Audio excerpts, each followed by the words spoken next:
Good afternoon, everyone. It's about 25 past 5 on Friday, the 21st of May. And I'm looking at VectorVest US, and as you can see, we've got some green. A lot of green, in fact, on the color guard on VectorVest. The short-term trend has been up for the last 3 days now, if it closes like this. But the other and the underlying trend is turned up as well, if it closes like this. But the rest of the measures of the trend on VectorVest are still down. The day's weakened a little bit as it's going on. It's 25 past 12 across in New York. The advance is still ahead of the declines, and the pointer in the green on the color guard above. However, markets got a little bit quite a bit softer over the last half hour or so, and I've been looking at the 24-hour market here. This is the S&P 500, folks. It's a 4-hour chart. It's been a pleasure to trade over the last little while. Wonderful moves down, wonderful moves up, and I'm currently long of the market, although I'm very worried about this reversal off these tops. So I have a long position from about here, 4101, and I added to the position at 4119 as it broke that top, and I added to it again today at 4175 when it broke that top. And the third position is slightly underwater, and this candle doesn't look all that good to me. As you can see, it went right up, took out the highs, and has reversed. So if that's the case, that would be a classic Wyckoff upthrust. I had a target for the end of the week at 4180, and that was at the 78% retracement, which was up there at 4200. My target was 4200, and I was going to get out there, but clearly that third position is underwater. So it looks to me as if we're going to see a pushback, but I'm certainly not going to do anything this late in the week. It's been an outstanding week, just trading this up and down. Whether it's good or bad, I don't know, because they moved, and they moved so easily that it instills a great deal of bad habits, because they rarely move as easily as they've done in the last couple of weeks. On the market itself, in terms of positions that I've got one position, folks, and that is the GDX itself. And the GDX, based on the gold market, has been going well this week. We'll have a look at the spot gold market in a second, but that GDX position well up over the last little while. But like the gold market itself, looking a tad overbought up there. So I've still got that position, and it's reasonably well up. I have been looking at apps, maybe for all the wrong reasons, because I got stopped out of it twice in a row.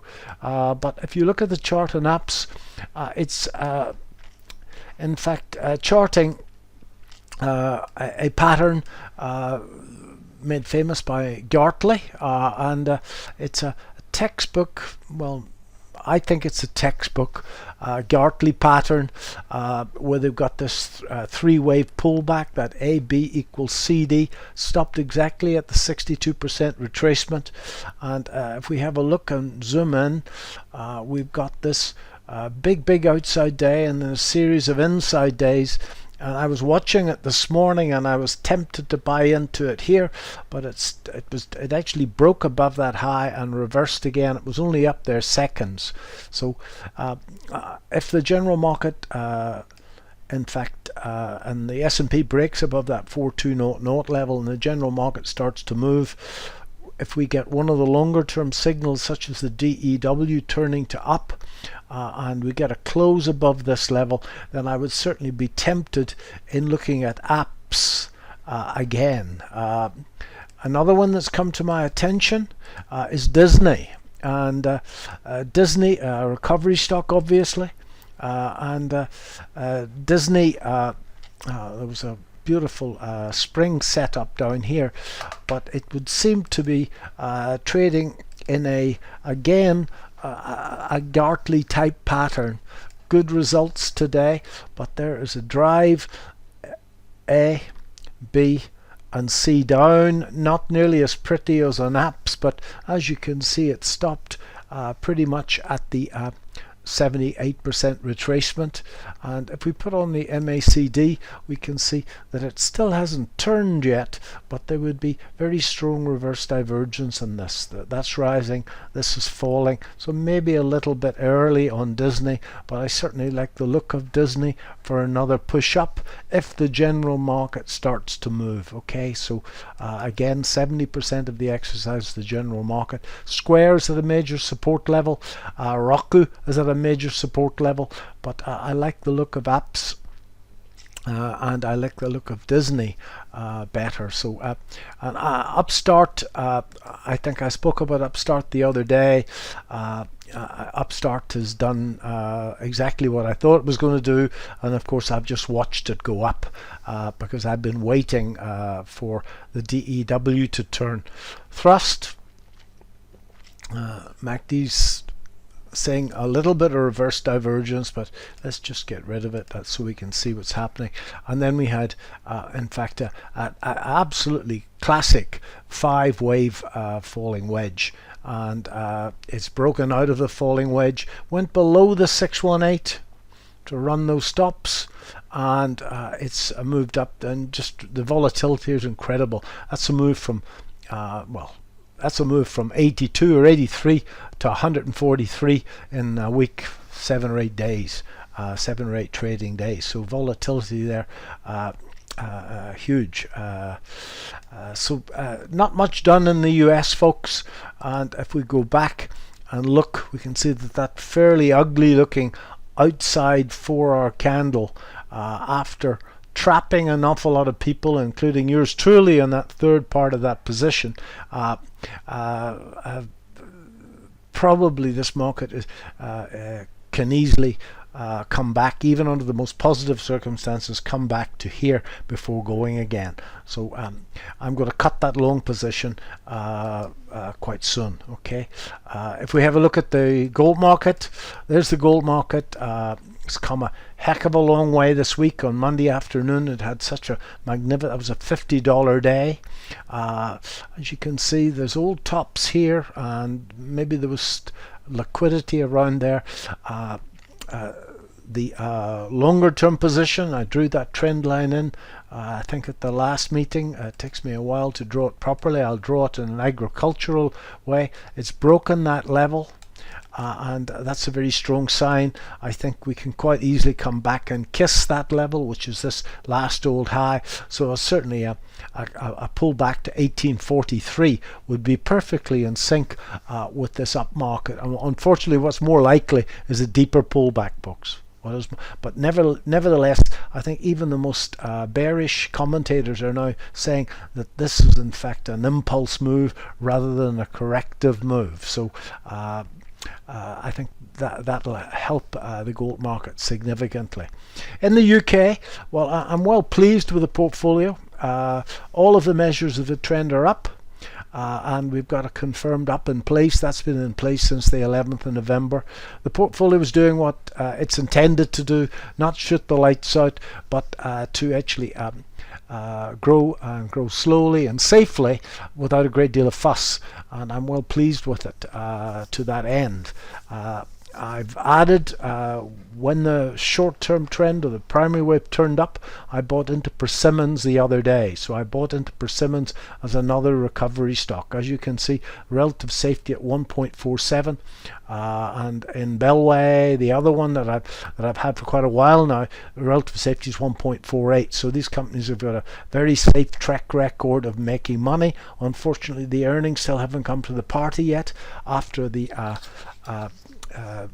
big COVID problem last year. Both companies are on dividend yields of 5, 6, 7% going forward, which certainly helps. Polymetals had a good week. I think it pulled back a little bit today, but it's still north of £17. CCC has been going and growing strongly, and Cranswick has held on to that £40 handle. Games Workshop as well up again today, and it seems to have broken north. A very positive report in the Times about it today. Seems to have broken north of this little rectangle, and that little bit should be repeated, which would take us up till about this old high. Then with any luck, once it gets through that old high, then there's no overhead resistance in place. Overhead resistance is simply that for the chart to have gone to these highs, some poor sod has bought at those highs, and he's been sitting now since the start of 2021 wiping the sweat off his brow, and as soon as it goes back up to that level, he's going to get out so he can say he got his money back. And that's overhead resistance, rather crudely put, but once that's out of the way, then we've got blue skies ahead of us, and we've got a consolidation that's lasted since last October, which should, I hope, precipitate a very strong move. The report today, and right up in the Times, one thing they did get wrong in the Times today is that they said that the share price was £11, whereas in fact the share price is 10 times that. So the reporter got his decimal point in the wrong place. Don't worry if you read it and panicked. So reasonably happy with that. Monday afternoon, 1:30. I'll go through all of this in a great deal of detail.